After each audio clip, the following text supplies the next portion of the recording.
이 새벽에 함께 은혜 받을 하나님의 말씀 신약 요한복음 20장 19절에서 22절 봉독합니다. 이날 곧 안식 후 첫날 저녁 때에 제자들이 유대인들을 두려워하여 모인 곳에 문들을 닫았더니 예수께서 오사 가운데 서서 이르시되 너에게 평강이 있을지어다. 이 말씀을 하시고 손과 옆구리를 보이시니 제자들이 주를 보고 기뻐하더라. 예수께서 또 이르시되 너에게 평강이 있을지어다. 아버지께서 나를 보내신 것 같이 나도 너희를 보내노라. 이 말씀을 하시고 그들을 향하사 숨을 내쉬며 이르시되 성령을 받으라. 아멘. 할렐루야. 오늘 하루도 예수 부활 생명에 충만하여 삶의 자리에서 승리하시기를 주님의 이름으로 축원합니다. 저를 따라하겠습니다. 오늘도 나와 우리 가정 우리 교회 기적이 일어납니다. 오늘도 나와 우리 가정 우리 교회 기적이 일어납니다. 아멘.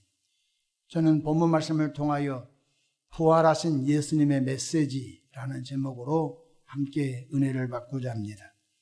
성육신하신 예수님은 성경대로 십자가에서 죽으셔서 인류 대속제물이 되셨고 또 성경대로 사흘 만에 부활하셔서 영원한 구세주가 되셨습니다.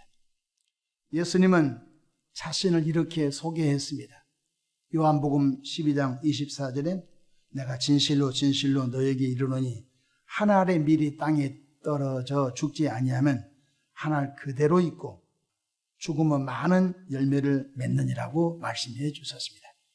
헬라 사람들이 예수님을 면해 왔습니다. 헬라니까 그리스 아닙니까? 먼 곳까지 예수 소문이 들린 것 같습니다. 어떻게 찾아왔는지 알 수 없지만은 12 제자들에게 예수님 상담을 신청한 것 같습니다. 예수님, 헬라에서 예수님을 좀 만나보고자 멀리서 왔는데 어떻게 할까요? 했더니 어지간하면 빨리 들어오세요.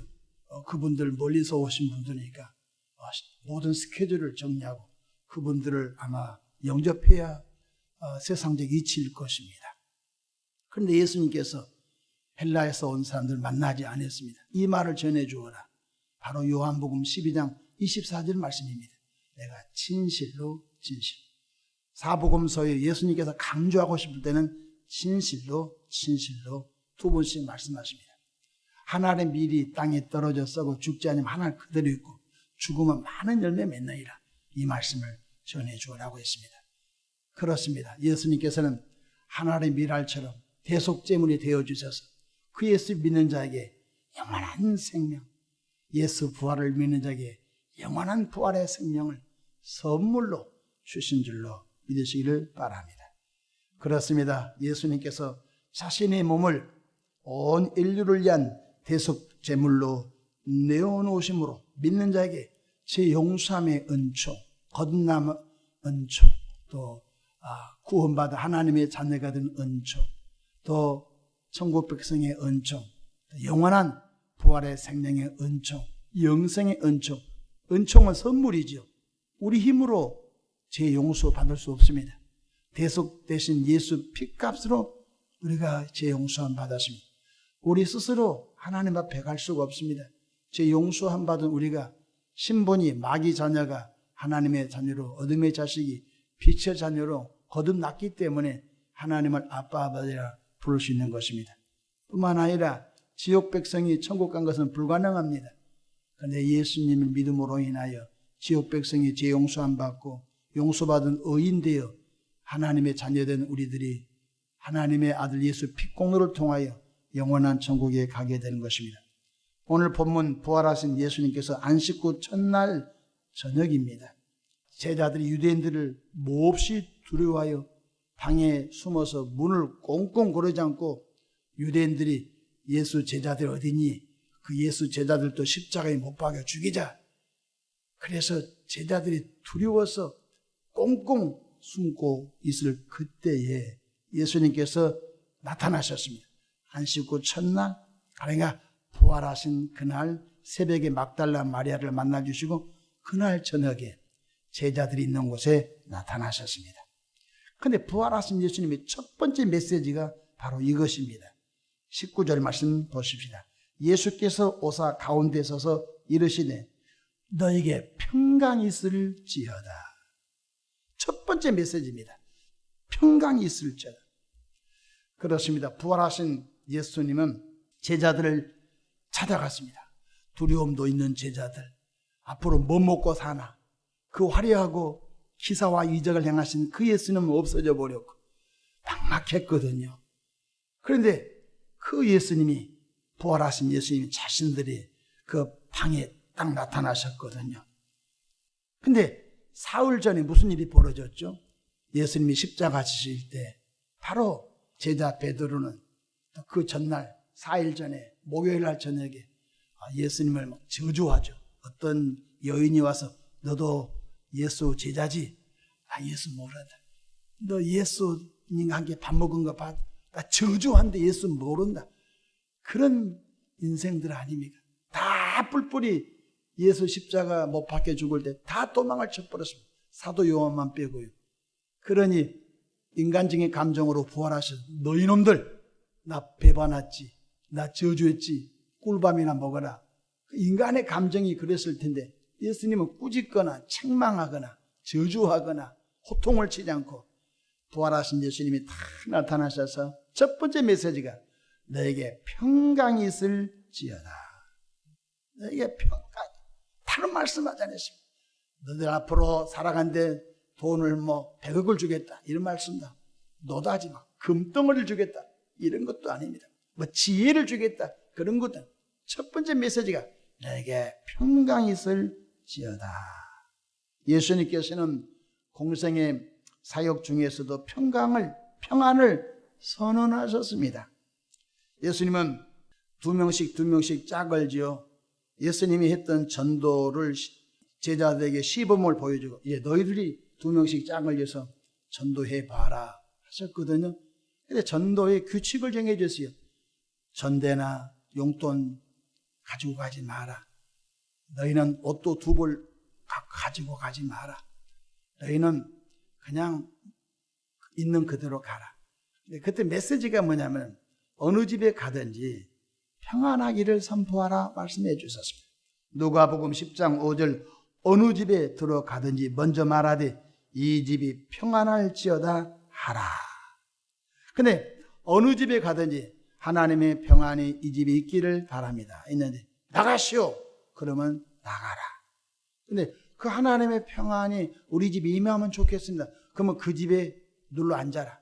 그리고 하나님의 평안이 어떻게 오는지 소개해 주어라. 그 집에서 밥 주면 밥 먹어라. 그 집에서 혹시 너희들 옷이 헐벗어서 옷을 주면 그 옷을 입고 또 다른 집에 가라. 다른 집에 가서 이 집에 하나님의 평안이 있기를 선언합니다. 막 구정물을 퍼찍 끌고 욕을 하면 기쁨으로 그 집을 떠나라.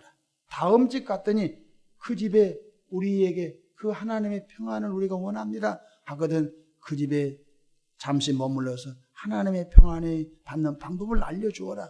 그렇게 말씀해 주셨습니다. 그렇습니다. 예수님께서는 제자들에게 이 집 저 집 이 마을 저 마을 다니면서 평안을 선언해라 말씀해 주셨습니다. 그렇습니다. 마귀는 불안과 초조와 두려움을 주지만 주 예수님은 바로 십자가 복음은 평안의 복음, 십자가의 복음은 평강의 복음인 줄로 믿으시길 바랍니다. 전신갑주를 입으라고 사도 바울을 통하여 말씀이 있는데 머리에 구원의 헬멧, 바로 구원의 확신을 가져라.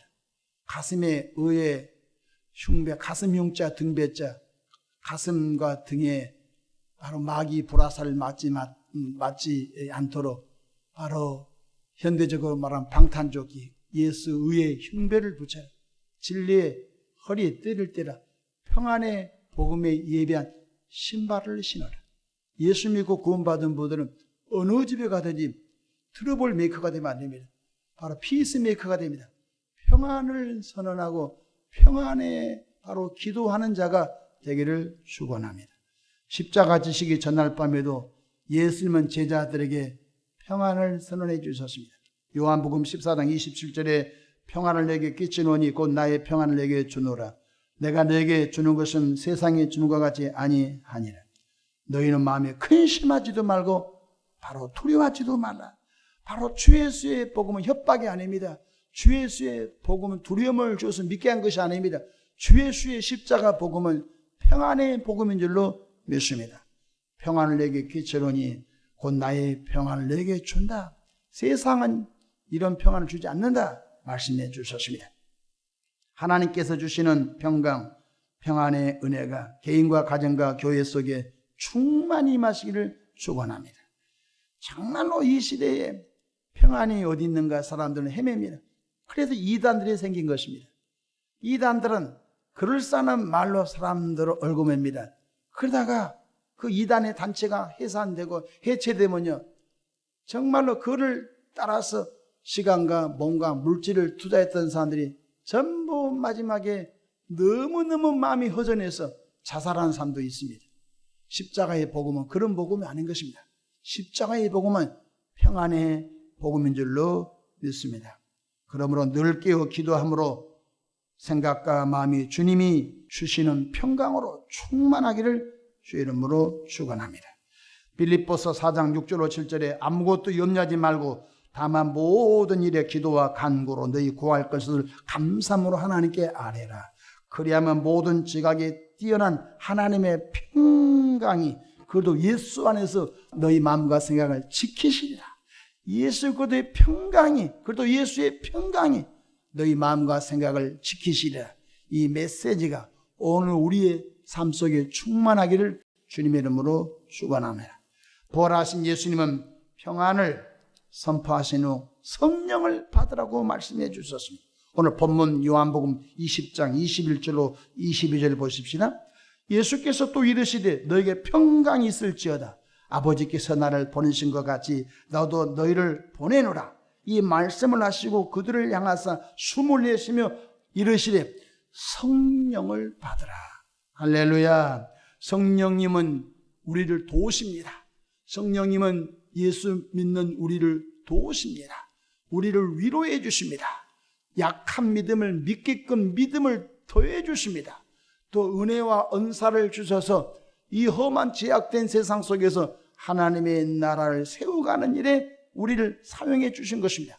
지혜의 말씀의 은사, 지식의 말씀의 은사, 영분별의 은사, 믿음의 은사, 능력 행함의 은사, 병 고치는 은사, 예언의 은사, 방언의 은사, 통변의 은사, 교사 은사, 또 중보기도하는 은사, 구제하는 은사, 또 이렇게 다스리는 행정하는 은사, 찬양의 은사, 전도의 은사, 많은 은사를 주셔서 그 은사를 잘 사용하도록 우리를 지도해 주신 것입니다. 그래서 우리가 맨손으로 일한 것 보고 기계가 일한 것이 더 좋습니다. 바로 은사는 영적인 무기인 것입니다. 신령한 무기가 손에 들려져야 주의를 할 수가 있는 것입니다. 성령님은 우리 가운데 신령한 은사를 주실 뿐만 아니라 또한 능력을 주십니다. 오직 성령이 내게 임하신 내게 권능을 받고 내 증인이 되리라. 능력을 주셔서 주의 주신 사명을 기쁨으로 잘 감당하게 하신 줄로 믿으시기를 바랍니다. 2000년 기독교 역사는 성령의 역사인 것입니다. 예수님께서 십자가에서 완성하시고 무덤에서 부활하셔서 부활 생명을 통하여 그 귀하고 복된 그 십자가의 은혜의 복음, 부활의 복음을 계속 독재정권, 공산정권 수많은 20년 동안의 핍박 속에서도 면면히 오늘까지 흘러오게 하신 주체가 누구냐면 성령 하나님 줄로 믿으시기 바랍니다. 성령님은 우리 속에 확신을 주십니다. 성령님은 우리 속에 믿음을 더해 주십니다. 성령님은 하늘에 산소망을 두고 예수 이름으로 마귀를 대적하여 몰아내는 능력을 주신 줄로 믿으시기 바랍니다. 그래서 주님께서는 부활하셔서 두 가지 메시지 주셨습니다. 첫 번째는 너에게 평안이 있을지어다. 너에게 평강이 있을지어다. 두 번째는 성령을 받으라고 말씀하셨으니 오늘 저와 여러분들이 우리 심령과 가정과 교회가 평안하시고 또한 성령의 충만함을 통하여 시대 말에 멋지게 쓰임받기를 주 이름으로 축원합니다. 기도하겠습니다. 좋으신 사랑의 하나님 아버지, 은혜와 사랑을 감사합니다. 부족하기 그지없는 우리를 책망하지 않고 성령을 보내주셔서 위로하시고 믿음 주시고 깨닫게 하시고 하늘의 산소망을 갖게 하시고 은혜와 은사를 다시고 권능을 더해 주셔서 십자가 은혜의 복음, 평강의 복음을 계속적으로 전하도록 도우신 것 감사합니다. 이는 힘으로 되지 아니하고 능력으로 되지 아니하고 오직 하나님의 성령으로 된 줄로 믿습니다. 오늘 또 성령 충만한 하루가 되도록 이끌어 주시옵소서. 영적인 신령한 무기를 더해 주시옵소서. 감사하옵고 우리 구주 예수님의 이름으로 기도합니다. 아멘.